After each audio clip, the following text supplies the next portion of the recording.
Dizer que a série não agradou todo mundo, eu acho que nessa altura do campeonato é meio chover no molhado. De qualquer forma, eu acho que tem duas formas de analisar esse episódio final aqui. Um deles é como o episódio final, o último episódio da temporada. O outro é, ele meio que é o pacotinho que faz a temporada fazer ou não sentido dentro daquilo que se propôs. E eu vou tentar fazer as duas coisas. Salve telanautas, eu sou o Heitor Teixeira e tô aqui mais uma vez para essa série, nessa temporada, a última vez pra gente falar de The Acolyte, no seu 8º episódio, dessa vez intitulado Destino, Doom ou A Acólita, dependendo de onde você olha. Aparentemente os títulos do episódio acabam saindo de um jeito primeiro no IMDb, mas eles depois, em cima da hora, acabam mudando. Eu imagino que talvez até para manter um pouquinho de mistério e não dar spoiler daquilo que você vai ver lá. Ou não sei exatamente como isso funciona, só sei que de vez em quando os títulos mudam. Por isso que eu digo que depende de onde você olha. De qualquer forma, a Acólita era aquilo que a gente estava esperando ao longo de toda essa série. Se bem que o termo em inglês não tem um gênero definido, pode se referir tanto a um cara quanto a uma mina, e de certa forma é meio isso mesmo. Porque de que acólito eles estão falando fica evidentemente aberto de propósito, porque tem um monte de coisa plantada aqui nesse episódio que é para justamente fazer com que nós, fãs, tenhamos um bocado de coisa para discutir, argumentar, teorizar, reclamar e falar durante um tempão. Foi então um episódio absolutamente movimentado, recheado de coisas como eu tinha meio que cantado a bola no vídeo anterior que esse aqui seria. De qualquer forma, ele acaba assim acalmando algumas coisas que a galera vinha ficando toda cheia de medo em relação ao canon, porque eles conseguiram fazer de um jeito onde as coisas estão, no mínimo, preservadas, então não se tem muito do que reclamar nesse sentido. Que a história precise de algumas coisinhas, de melhorias para que a historinha contada fosse melhor, sem dúvida. Mas ela não estragou de fato nada do que aconteceu antes de uma forma assim tão irreparável, tão repreensível, do jeito como muita gente que eu vi estava declarando como se a Disney tivesse destruído o brinquedo. E não foi bem isso. Pisaram na bola? Pisaram, com certeza. Não tem como passar pano para isso. Mas que a galera deu uma exagerada? Deu sim.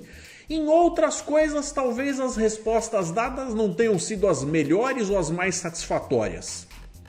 Mas que não tem tanta coisa assim pra gente ficar choramingando por aí, não tem não. Galera, normalmente eu peço e vou pedir dessa vez aqui também pra vocês darem uma força deixando um joinha, o famoso like, porque isso ajuda o meu vídeo a ganhar relevância e ter a chance de chegar em mais possíveis interessados.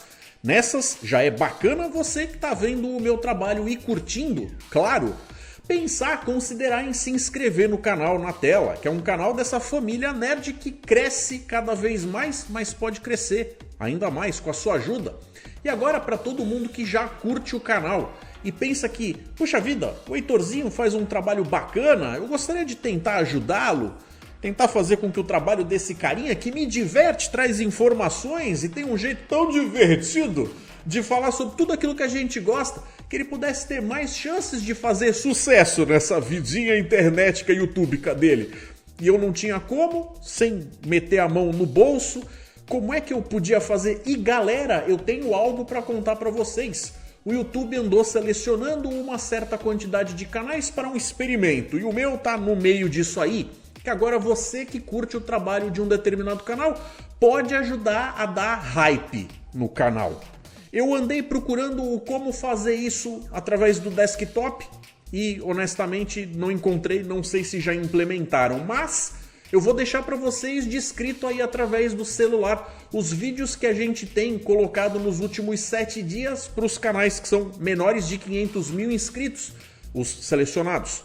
Vão ter a oportunidade de receber esse empurrãozinho da audiência. Se vocês acham que o cara merece, é só vocês irem aí, ó, clica no vídeo, seleciona lá na parte dos comentários Tá vendo do lado que tem duas bolinhas?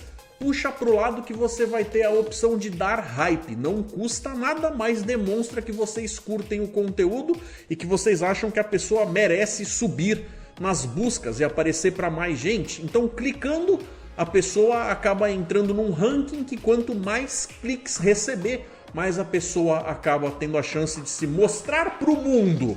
O que é muito desejável quando você faz conteúdo, não é mesmo? Se vocês puderem dar essa forcinha, que não custa nada para vocês, eu vou ficar eternamente grato. E lembrando que eu vou fazer os meus comentários, recapitulando os eventos do que acontece em todo o episódio, de vez em quando até fazendo algum link sobre coisas que eu já comentei a respeito da temporada. Então, a partir desse ponto aqui, é justo dizer que vai chover spoiler. Não que seja o foco, mas é porque é inevitável. Vamos lá?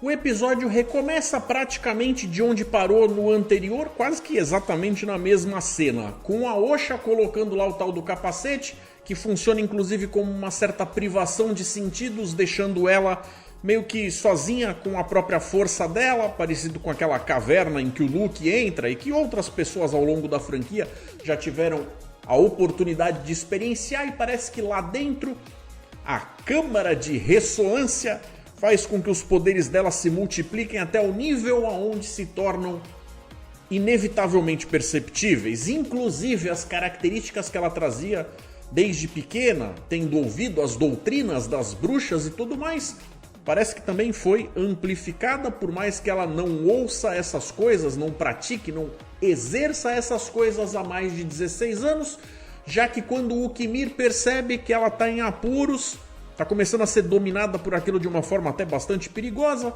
ele que de repente tem ali um tipo de compaixão, ou pelo menos não quer que ela suje o capacete, vai saber. Ele chega lá para tentar tirar o negócio dela com dificuldade, e a gente vê que aquela característica de dominar a mente dos outros fazem com que ele fique inclusive com os olhos enegrecidos naquele momento. Eu ainda me perguntei se isso ia ter algum tipo de relevância ao longo do final do episódio, mas meio que só ficou sugerido ali mesmo, depois até que não fica tão presente de uma forma que de fato faça diferença na historinha. Talvez só mostre mesmo que já tem essa coisa meio ali do lado sombrio dentro da menina, que começa a série sendo injustiçada, sendo a gêmea boazinha e tudo mais, mas que de boazinha não é exatamente tudo isso não. Ela tem então uma visão do futuro. Visão do futuro supostamente com a Mei matando desarmada o Mestre Sol.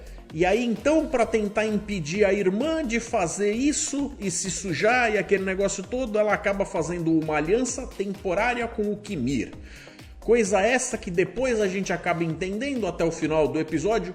Lembrando que eu já escancarei que iam ter spoilers, não reclamem, que na verdade ela estava vendo ela mesma. Veja, são tão parecidas que ela se enganou a si mesma lhes. Ela estava vendo ela própria matando o Mestre Sol só no gogozinho ali, ó. Já o próprio Sol e a Mei estão sobrevoando lá, estão em cima da atmosfera de Brandok, já que ele parou para pensar, raciocinando que tudo que ele fez de errado até então, e aí a gente meio que entende a motivação dele ter zarpado de última hora, quando a cavalaria estava chegando, a intenção dele era trazer a galera para cá, coisa essa em circunstâncias tais, que se ele pedisse com jeitinho antes de ir, as chances da galera, ou da própria Vernestra querer dar ouvidos para ele eram menores.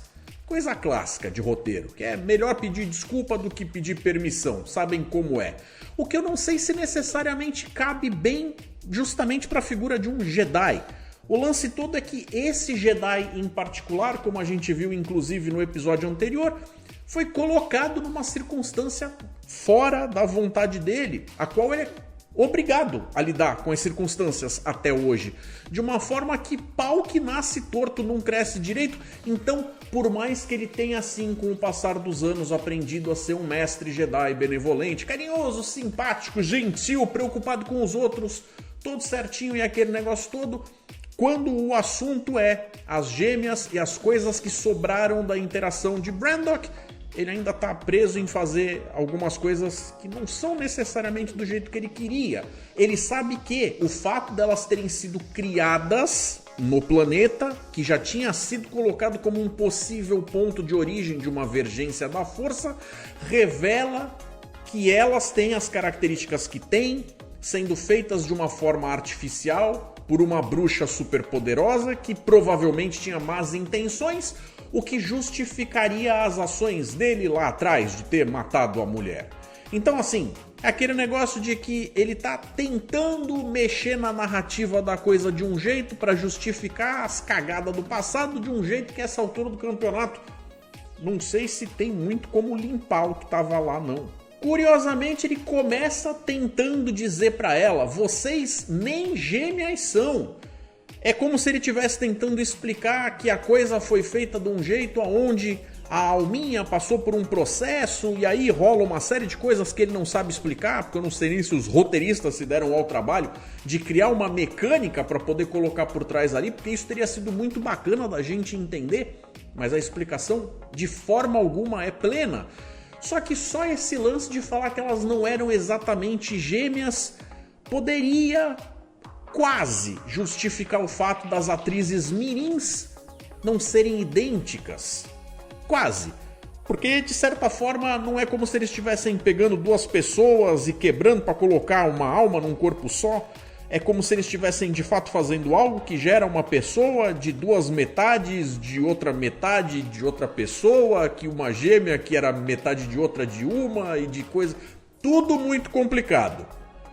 Então, no fim das contas, pra mim, as duas meninas serem diferentes é cagada ainda. Só que, enquanto ele tá nesse papo mole de tentar fazer a coisa fazer sentido na cabeça dele e talvez até tentando um pouquinho convencer você aí de casa, ela tá lá trabalhando pra se soltar e quando consegue, ela pega o robozinho e dá um taser nele pra fugir. Fazendo então com que agora a caçada seja de naves, empurrando a situação para uma parte lá onde a gente tem um cinturão de asteroides que parece que eles pegaram a ciência da coisa e jogaram pela janela.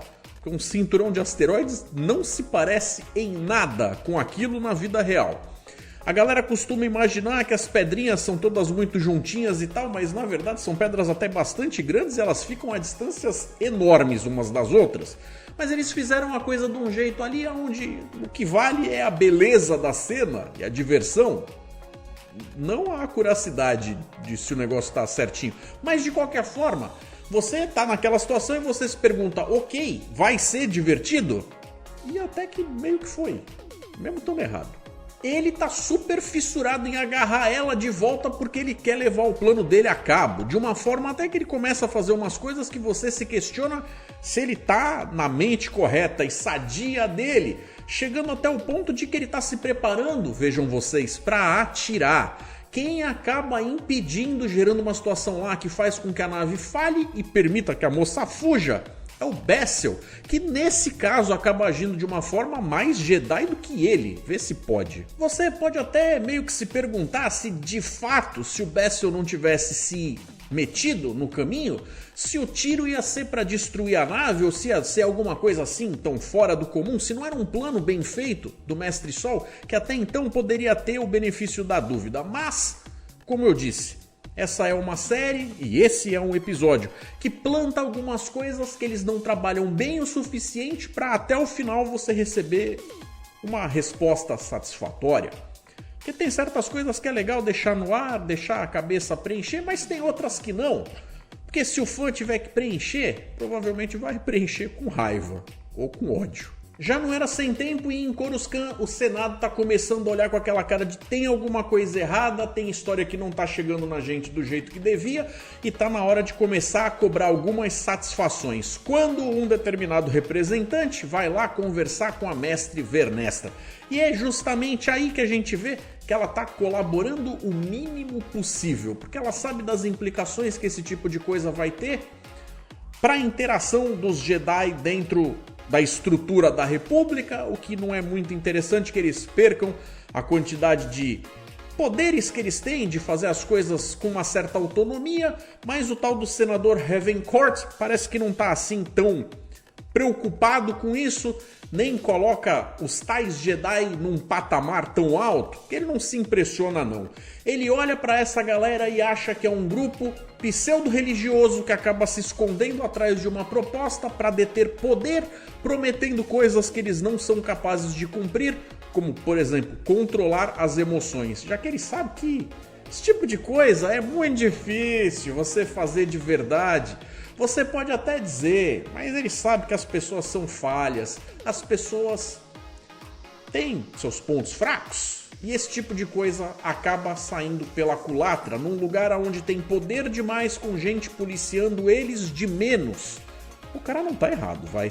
Talvez a gente até tenha essa coisa de ter colocado os Jedi numa plataforma de adoração tamanha com o passar do tempo.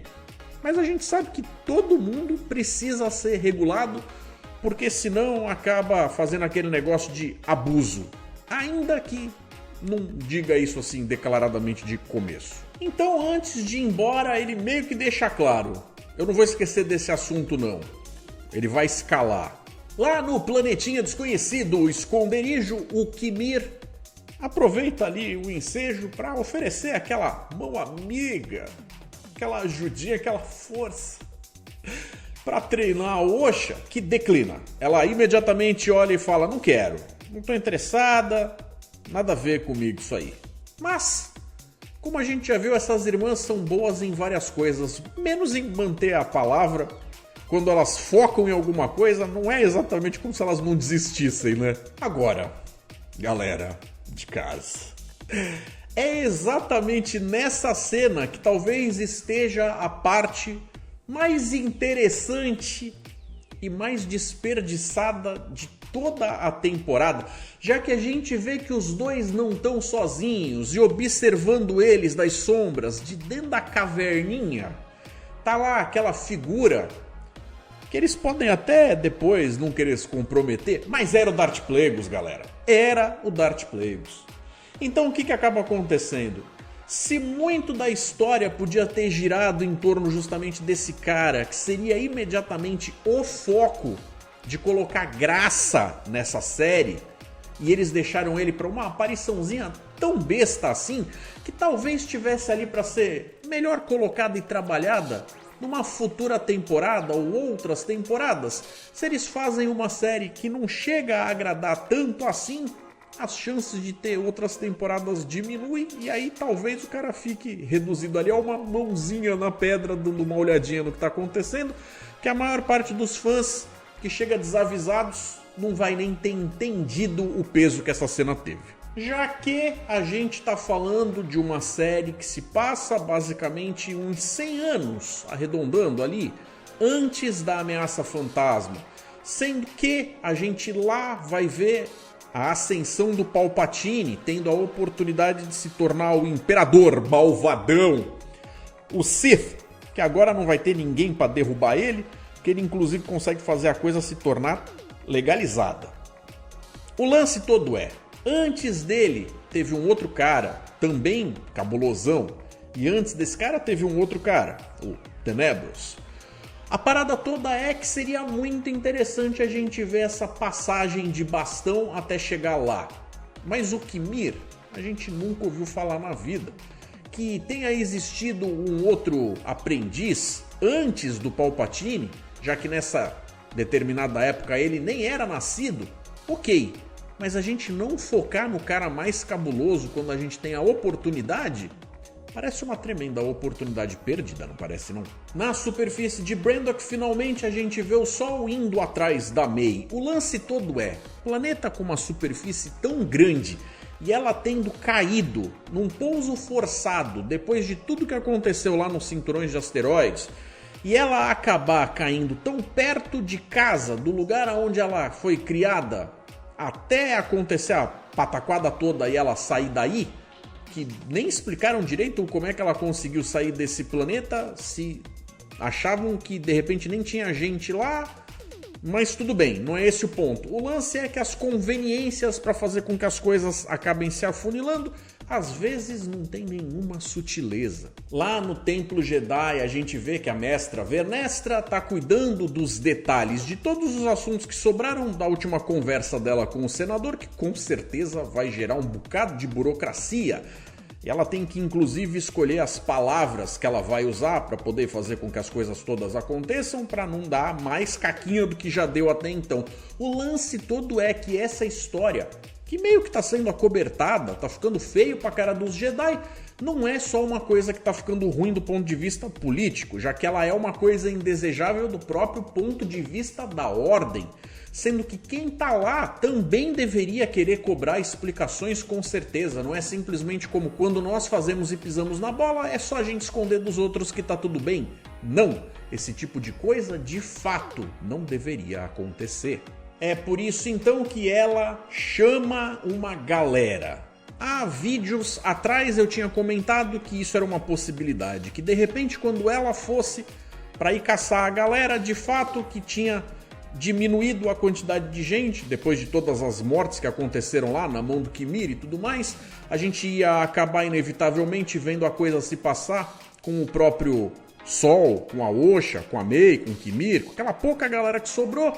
Se a Vernestra quisesse interagir, era bom ela levar uma galera que pelo menos soubesse o que estava fazendo. Eu ainda achei que ela fosse levar aqueles mestres que estavam ali naquela cena, mas levou outras pessoas, levou um grupo até bastante grande de Jedis que eu vou acreditar que, de fato, não eram simplesmente novatos e eram pessoas que tinham alguma coisa para agregar. O problema é que a essa altura do campeonato a gente já viu grupos bastante até grandes e heterogêneos de Jedi fazendo bastante porcaria, e aí a gente fica se perguntando se essa galera vai fazer alguma diferença.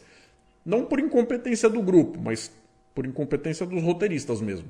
Assistindo ao episódio, quando rola a cena seguinte e a gente vê o Sol versus o Qimir, posso falar? Posso, tô no meu canal, meu vídeo, é claro que eu posso falar. Eu gostei da cena. O pega pra capar dos dois eu achei que teve qualidade, tanto visual quanto no ensaio dos movimentos, aquele negócio todo, achei até bastante empolgante. E aí, é claro, não dava pra ficar só nos dois, a gente vê também o encontro da Osha com a Mei.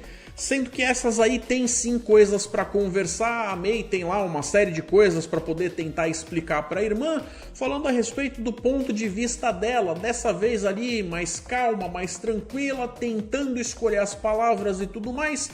O problema todo é que dessa vez quem tá pega no ódio é a Osha, que não tá nem um pouco a fim de ouvir, como eu tinha dito um pouco antes. E aí o que acaba acontecendo? Elas, obviamente, acabam partindo pra porrada. E isso, evidentemente, acaba fazendo com que a Osha dê mais um passinho em direção ao lado sombrio. A Vernestra tá chegando pra acabar com a situação do jeito que ela tá se encontrando ali no lugar. E quem é que não tá nem aí continua tranquilão?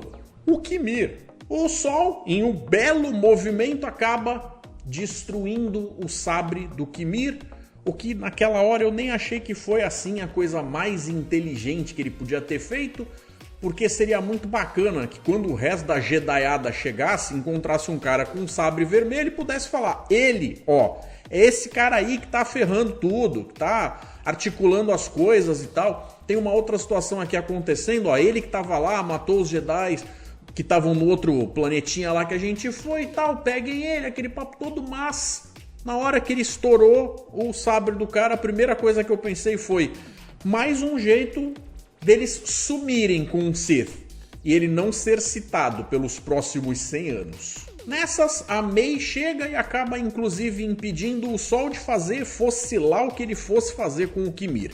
Se é que de repente passou pela cabeça dele que ferrado por um, ferrado por mil, talvez já tivesse feito tanta caca até aquele momento ali que eu nem sei se ele não ia de repente executar o Qimir, mas de qualquer forma ela impede o Mestre Sol, enquanto o Qimir começa com o discursinho dele de ótimo, ótimo, abraça o seu ódio, vai lá e quebra ele aí, que inclusive é o jeitinho correto de você terminar a sua ida, para você terminar o seu ciclo.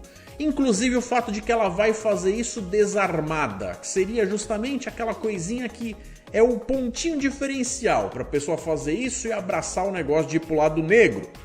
O ponto todo é, ela já tinha visto essa cena, como eu falei, quando eu falei que eu já tinha conversado sobre spoilers, ela tinha visto o momento em que ela mesma ia fazer o que ela estava fazendo.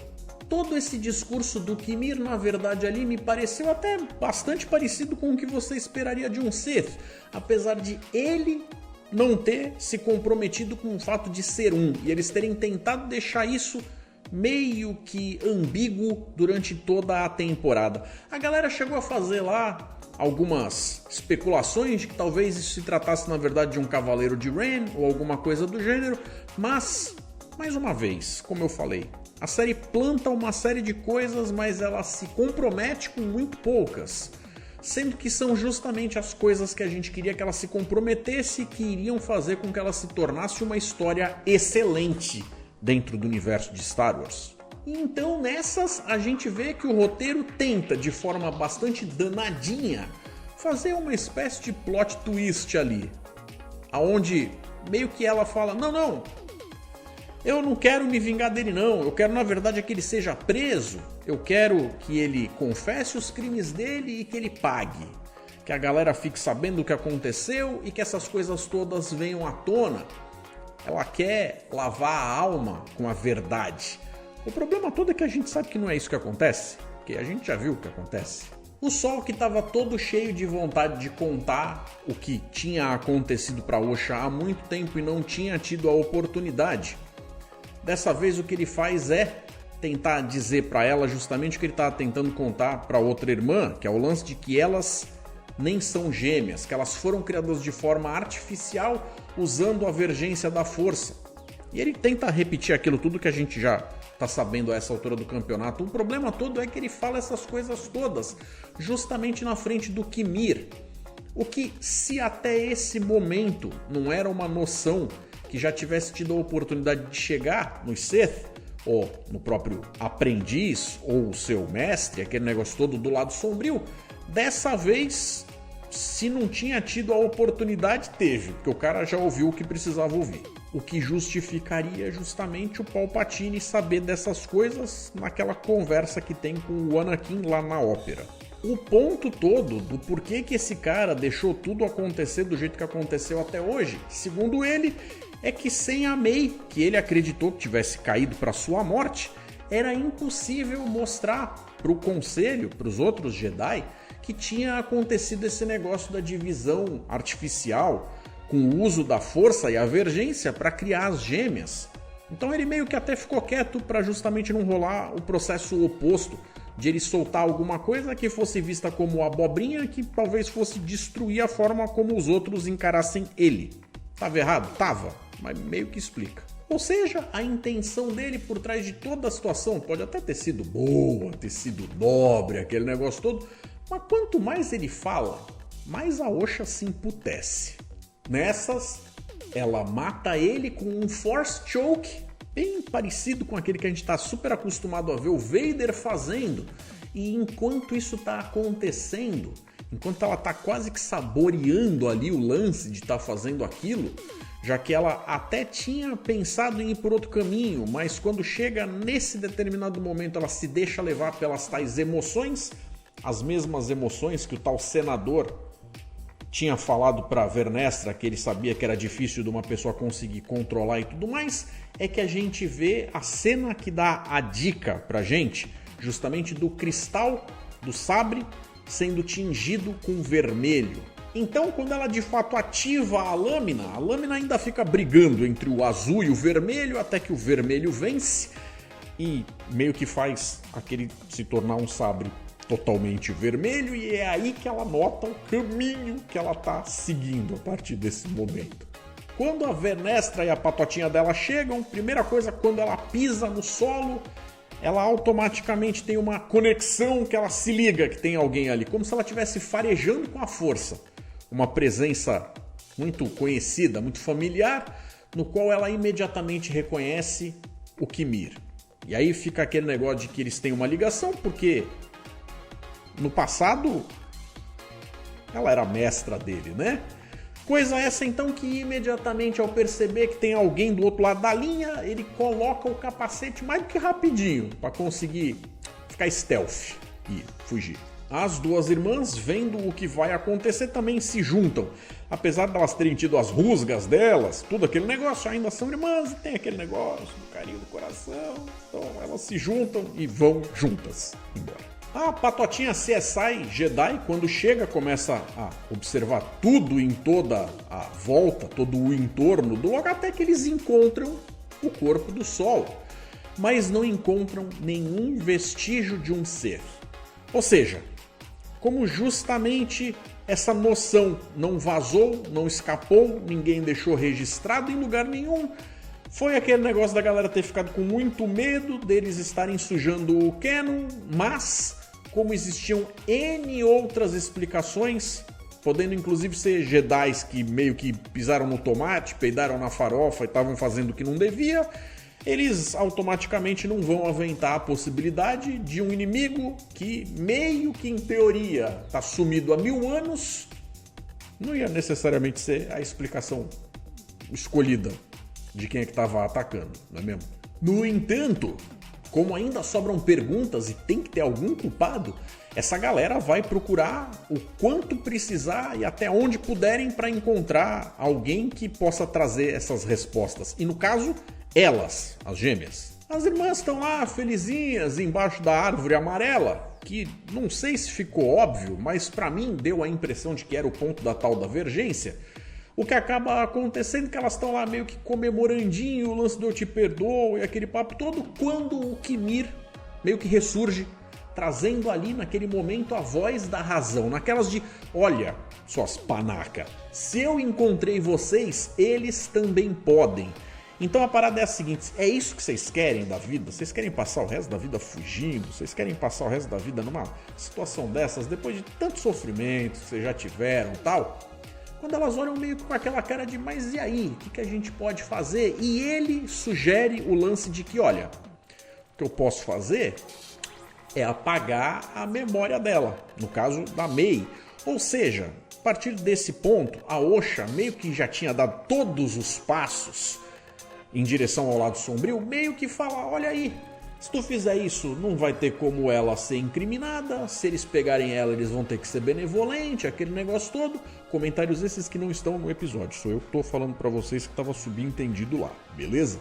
Então ela meio que compra a liberdade da irmã, se oferecendo pra ir treinar com ele, sendo que ele já tinha convidado. Olha aí, a merda feita.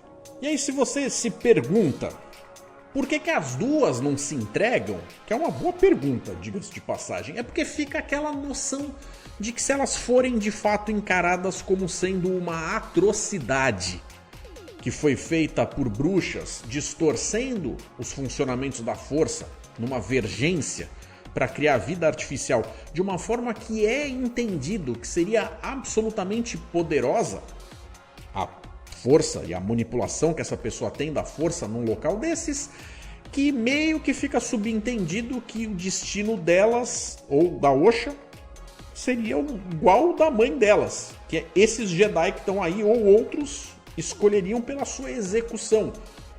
Coisa essa que pra mim ficou absolutamente estranha, porque eu não consigo ver isso como sendo algo possível nesse universo, por mais que a gente tenha visto Jedi pisando na bola.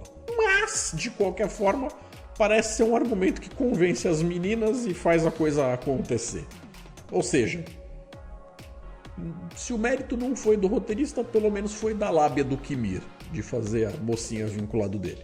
Aí, obviamente, os Jedi vão lá, prendem a Mei, levam ela pra Coruscant, e quando a mestra Vernestra vai fazer a pergunta pra ela, né, o interrogatório, ela descobre que as memórias da menina são de quando ela era menina. Ou seja, a última coisa que se lembra, que se recorda, foi um pouquinho depois do incidente em Brandok, justamente quando ela era criança. O que vai acabar acontecendo com ela a partir daí, não sabemos ainda.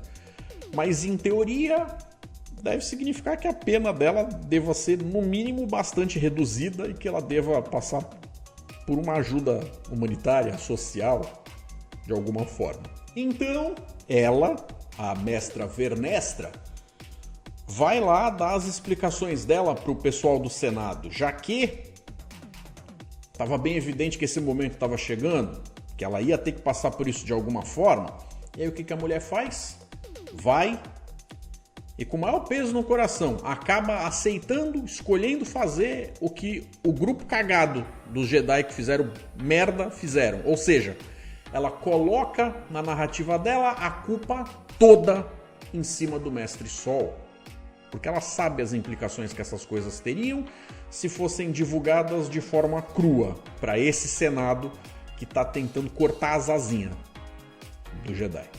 Vem então meio que a notícia oficial de que o Qimir era aprendiz da Vernestra. E aí casa o lance dele ter falado que ele era um Jedi há muito tempo atrás, sendo que a gente sabe que nessa época ela tem mais de 100 anos de idade, já que há mais ou menos uns 100 e poucos anos antes teve os livros da Alta República, no qual ela era uma menina de seus 16 anos. Então isso mais ou menos faz com que a gente entenda a época passada para trás. Como é que ele ainda tem a aparência que tem agora, ainda fica mais difícil de entender. Mas o que fica mais fácil de entender são as marcas nas costas dele, que com ela tendo um chicote de luz fica mais encaixadinho do que se fosse uma lâmina de um sabre comum. Aí a gente vê a cenazinha poética ali, meio com cara de wallpaper, da Osha de fato abraçando o lugar dela do lado do Qimir, tendo feito o caminho até o finalzinho, pra de fato estar ali do lado sombrio. E pra fechar, naquela cena que até podia não estar lá, mas ao mesmo tempo, o fato de estar foi bacaninha. A gente vê a Vernestra indo trocar uma ideia com o Yoda, que levanta a orelhinha assim pra ouvir o que ela tem pra dizer. Sendo que todo mundo sabe que pela idade desse cara, ele já estava vivo e já tinha a posição que tinha no templo, no conselho, então é natural que todo mundo tivesse se perguntando onde é que esse cara tava. O fato dela ter tentado esconder tudo, tanto, de tanto jeito, a tanto custo, com tanta vontade, faz com que a gente se pergunte qual vai ser a tal conversa que ela vai ter com o baixinho. Mas, pelo menos ele apareceu. Então, como eu falei, tinham duas formas da gente encarar. Isso como um final de temporada e isso como um episódio solto. O episódio eu achei que não foi dos piores. Eu achei que ele conseguiu de fato ter uma série de coisinhas e relevâncias que fizeram com que ele fosse bastante movimentado e tudo mais e tal. O lance todo é, esse episódio em si, eu até acho que foi bastante razoável. Não acho que tenham as piores coisas para serem reclamadas, não. O ponto todo é que ele é um final de temporada, para uma temporada imperfeita, com uma série de coisas que irritaram muita gente, que não necessariamente chegam a ser consertadas aqui. Mas vou ser franco com vocês, já que as nossas expectativas, ou pelo menos as minhas expectativas, já tinham sido mandadas para o beleléu há muito tempo, e eu fui obrigado a prestar atenção no que eles estavam querendo me contar e não no que eu queria que eles me contassem, eu até acho que o episódio foi o episódio mais corretinho que eles podiam ter feito para fechar a historinha que eles escolheram contar. Sendo com isso então que nós chegamos no momento dos telanautas, onde o Júlio César tinha enviado pra gente na semana passada. Todo mundo saiu atormentado dali.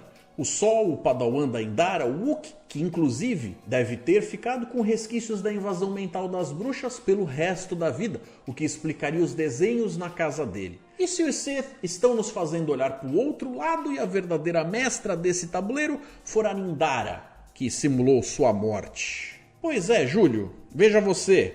A gente tem ali uma história que conta algo que foi muito decisivo na vida de um grupo de pessoas que tiveram que lidar com as consequências dos seus atos durante muito tempo. Talvez até esse tipo de coisa tenha roubado o holofote daquilo que eu tinha tido a esperança de que a história fosse centrada justamente num grupo do lado sombrio, que pudesse passar até por coisas similares, mas não mostrando a versão Jedi das coisas. De qualquer forma, quando a gente faz isso, a gente sempre fica esperando o momento em que a gente vai ter mais noção, mais notícias de que eles estavam lá o tempo inteiro, os Sith. E aí eu entendo o porquê que você fez essa aposta, mas como a gente viu no episódio, não era nada disso mesmo não. A Indara só morreu tendo sido a pessoa mais sensata na época em que tinha algo para ser sensato a respeito. E ainda assim, teve que conviver do mesmo jeito que o resto do grupo com aquilo que fez. Vocês também acham que a presença do Plagueis foi absolutamente mal aproveitada no episódio? Que a história tinha que ter girado muito mais em torno dele do que Mir, talvez da May, trazendo até a Osha para junto do seio da família sombria? Ou de repente do jeito que tá mais do que bom e eu é que tô reclamando de barriga cheia? Galera, eu acho que eu consegui comentar tudo do episódio e consegui fazer esse pacotinho de informações do que eu raciocinei a respeito da temporada como um todo. Que foi legal em alguns aspectos, mas deixou a desejar em muitos outros. Quero saber agora a opinião de vocês, apesar de que nós não teremos mais um momento dos Telanautas para essa temporada, mas eu ainda quero saber o que vocês têm para dizer. Se puderem deixar aquele hype, também agradeço bastante. Eu vou ficando por aqui, vou deixar vocês com 2 sugestões de vídeo na tela de vocês, para vocês continuarem seguindo com o meu conteúdo. Um forte abraço, que a força esteja com vocês sempre e até mais.